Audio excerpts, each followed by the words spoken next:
ਅੱਜ ਦੀ ਇਹ ਕਹਾਣੀ ਜੇਕਰ ਤੁਸੀਂ ਇੱਕ ਵਾਰ ਧਿਆਨ ਨਾਲ ਸੁਣ ਲਈ ਤਾਂ ਤੁਹਾਨੂੰ ਜ਼ਿੰਦਗੀ ਦੀ ਸਮਝ ਆ ਜਾਣੀ ਹੈ। ਜ਼ਿੰਦਗੀ ਨੂੰ ਸਿਰਫ ਗੁਜ਼ਾਰੋ ਨਹੀਂ, ਬਲਕਿ ਉਸ ਨੂੰ ਜੀਓ। ਸਿਰਫ ਹੱਥ ਨਾ ਲਗਾਓ, ਮਹਿਸੂਸ ਕਰੋ। ਸਿਰਫ ਸੁਣੋ ਨਹੀਂ, ਧਿਆਨ ਨਾਲ ਸੁਣੋ। ਸਿਰਫ ਧਿਆਨ ਨਾਲ ਹੀ ਨਾ ਸੁਣੋ, ਬਲਕਿ ਸਮਝੋ।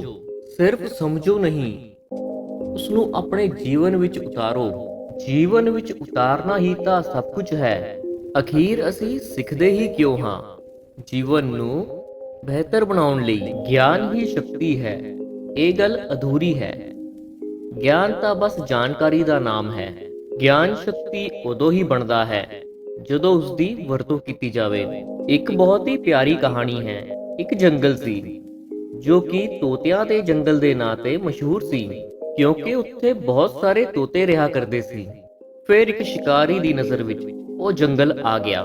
ਉਹ ਸ਼ਿਕਾਰੀ ਰੋਜ਼ ਜੰਗਲ ਵਿੱਚ ਜਾਂਦਾ, ਜਾਲ ਵਿਛਾਉਂਦਾ, ਦਾਣੇ ਪਾਉਂਦਾ ਤੇ ਬਹੁਤ ਸਾਰੇ ਤੋਤੇ ਫੜ ਲਿਆਉਂਦਾ। ਫਿਰ ਉਹਨਾਂ ਨੂੰ ਬਾਜ਼ਾਰ ਵਿੱਚ ਵੇਚ ਦਿੰਦਾ। ਇਹ ਹਰ ਰੋਜ਼ ਹੋਣ ਲੱਗਿਆ।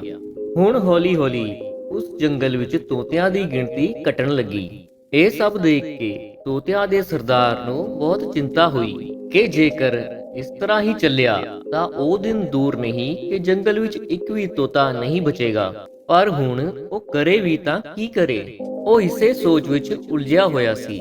ਫਿਰ ਉਹਨੂੰ ਖਿਆਲ ਆਇਆ ਇੱਕ ਸਾਧੂ ਦਾ, ਜੋ ਕਿ ਇਸੇ ਜੰਗਲ ਵਿੱਚ ਇੱਕ ਸਿਰੇ ਤੇ ਰਹਿੰਦਾ ਹੁੰਦਾ ਸੀ। ਉਸਨੇ ਸੁਣਿਆ ਸੀ ਕਿ ਉਹ ਸਾਧੂ ਕਿਸੇ ਵੀ ਸਮੱਸਿਆ ਦਾ ਹੱਲ ਕਰ ਸਕਦਾ ਹੈ। ਉਹ ਤੋਤਾ ਉਸ ਸਾਧੂ ਕੋਲ ਚਲਿਆ ਗਿਆ ਤੇ ਜਾ ਕੇ ਉਸ ਨੂੰ ਸਾਰੀ ਗੱਲ ਦੱਸੀ। ਸਾਧੂ ਨੇ ਕਿਹਾ, ਇੱਕ ਗੱਲ ਹੈ ਜੋ ਕਿ ਮੰਤਰ ਦੀ ਤਰ੍ਹਾਂ ਹੈ। ਜਾ ਕੇ ਆਪਣੇ ਸਾਥੀਆਂ ਨੂੰ ਦੱਸ ਦੇਣਾ।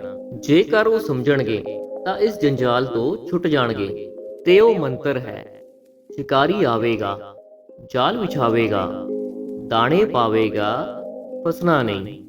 ਇਸ ਮੰਤਰ ਨੂੰ ਯਾਦ ਕਰਕੇ ਉਹ ਸਰਦਾਰ ਤੋਤਾ ਉੱਡ ਗਿਆ।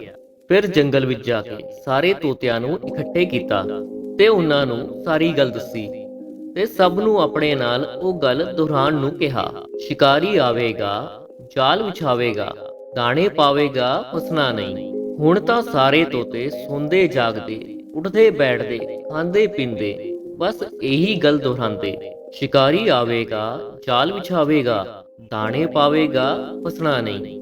ਅਗਲੇ ਦਿਨ ਸ਼ਿਕਾਰੀ ਆਇਆ। ਉਸਨੇ ਜਾਲ ਵਿਛਾਇਆ, ਪਰ ਦਰਖਤਾਂ ਤੇ ਬੈਠੇ ਤੋਤੇ ਇਹੀ ਬੋਲੀ ਜਾ ਰਹੇ ਸੀ, ਸ਼ਿਕਾਰੀ ਆਵੇਗਾ, ਜਾਲ ਵਿਛਾਵੇਗਾ, ਦਾਣੇ ਪਾਵੇਗਾ, ਫਸਣਾ ਨਹੀਂ। ਸ਼ਿਕਾਰੀ ਹੈਰਾਨ ਸੀ। ਉਸਨੇ ਸੋਚਿਆ ਕਿ ਸਭ ਨੂੰ ਪਤਾ ਹੈ ਮੈਂ ਅੱਗੇ ਕੀ ਕਰਨ ਵਾਲਾ ਹਾਂ।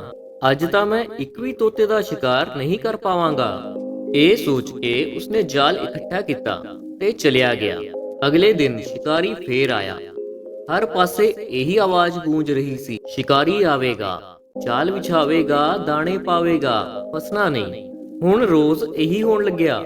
ਸ਼ਿਕਾਰੀ ਪਰੇਸ਼ਾਨ ਹੋ ਗਿਆ ਕਿ ਹੁਣ ਉਹ ਸ਼ਿਕਾਰ ਨਹੀਂ ਕਰੇਗਾ ਤੇ ਬਾਜ਼ਾਰ ਵਿੱਚ ਕੀ ਵੇਚੇਗਾ ਤੇ ਖਾਵੇਗਾ ਕੀ? ਉਸਦੀ ਤਾਂ ਰੋਜੀ ਰੋਟੀ ਹੀ ਇਹੀ ਸੀ। ਹੈਰਾਨ ਪਰੇਸ਼ਾਨ ਉਹ ਰੋਜ਼ ਖਾਲੀ ਹੱਥ ਘਰ ਵਾਪਸ ਆ ਜਾਂਦਾ। ਇੱਕ ਦਿਨ ਉਸਦੀ ਪਤਨੀ ਨੇ ਉਸਦੀ ਪਰੇਸ਼ਾਨੀ ਦਾ ਕਾਰਨ ਪੁੱਛਿਆ ਤਾਂ ਉਸਨੇ ਸਾਰੀ ਗੱਲ ਦੱਸ ਦਿੱਤੀ। ਪਤਨੀ ਨੇ ਮੁਸਕਰਾ ਕੇ ਕਿਹਾ, ਬਸ ਇੰਨੀ ਕੁ ਗੱਲ? ਤੁਸੀਂ ਫਿਕਰ ਨਾ ਕਰੋ, ਮੈਂ ਇੱਕ ਸਾਧੂ ਨੂੰ ਜਾਣਦੀ ਹਾਂ ਜਿਸ ਦੇ ਕੋਲ ਸਾਰੀਆਂ ਸਮੱਸਿਆਵਾਂ ਦਾ ਹੱਲ ਹੈ। ਪਤਨੀ ਸ਼ਿਕਾਰੀ ਨੂੰ ਲੈ ਕੇ ਸਾਧੂ ਕੋਲ ਚਲੀ ਗਈ ਤੇ ਉਹਨਾਂ ਨੂੰ ਸਾਰੀ ਗੱਲ ਦੱਸੀ। ਇਹ ਉਹੀ ਮਹਾਤਮਾ ਸੀ ਜਿਨ੍ਹਾਂ ਕੋਲ ਤੋਤਿਆਂ ਦਾ ਸਰਦਾਰ ਵੀ ਆਇਆ ਸੀ। ਉਹ ਮਹਾਤਮਾ ਸਾਰੀ ਗੱਲ ਸੁਣ ਕੇ ਬੋਲੇ, ਗੀਤਾ ਵਿੱਚ ਪੜਿਆ ਹੈ ਨਾ, ਕਰਮ ਕਰੋ, ਫਲ ਦੀ ਚਿੰਤਾ ਨਾ ਕਰੋ। ਬਸ ਤੂੰ ਆਪਣਾ ਕੰਮ ਕਰ। ਤੋਤੇ ਆਪਣਾ ਕੰਮ ਕਰ ਰਹੇ ਨੇ, ਤੂੰ ਆਪਣਾ ਕਰਮ ਕਰਦਾ ਜਾ। ਬਾਕੀ ਸਭ ਉਸ ਮਾਲਕ ਤੇ ਛੱਡ ਦੇ। ਜਾ, ਜਾਲ ਵਿਛਾ, ਦਾਣੇ ਪਾ। ਤੋਤੇ ਫਸਣ ਨਾ ਫਸਣ ਇਹ ਉਹਨਾਂ ਦੇ ਉੱਪਰ ਹੈ। ਸ਼ਿਕਾਰੀ ਨੇ ਉਦਾਂ ਹੀ ਕੀਤਾ ਜਿਵੇਂ ਕਿ ਸਾਧੂ ਨੇ ਕਿਹਾ ਸੀ, ਪਰ ਤੋਤੇ ਤਾਂ ਉਹੀ ਗੱਲ ਦੁਹਰਾ ਰਹੇ ਸੀ, ਸ਼ਿਕਾਰੀ ਆਵੇਗਾ, ਜਾਲ ਵਿਛਾਵੇਗਾ, ਦਾਣੇ ਪਾਵੇਗਾ, ਫਸਣਾ ਨਹੀਂ। ਪਰ ਅੱਜ ਸ਼ਿਕਾਰੀ ਨੇ ਜਾਲ ਵਿਛਾਇਆ, ਦਾਣੇ ਵੀ ਪਾਏ।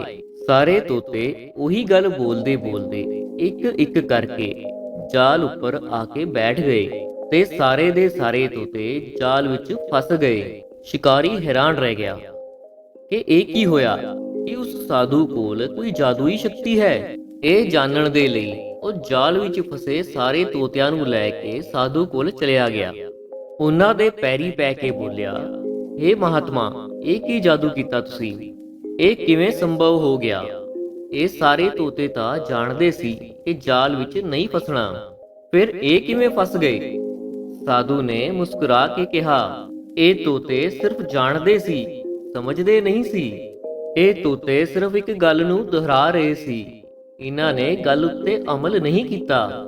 ਅਮਲ ਕਰਨਾ ਇਹੀ ਤਾਂ ਉਹ ਜਾਦੂਈ ਸ਼ਕਤੀ ਹੈ ਜੋ ਕਿ ਇਹਨਾਂ ਨੂੰ ਜਾਲ ਵਿੱਚ ਫਸਣ ਤੋਂ ਬਚਾ ਸਕਦੀ ਸੀ।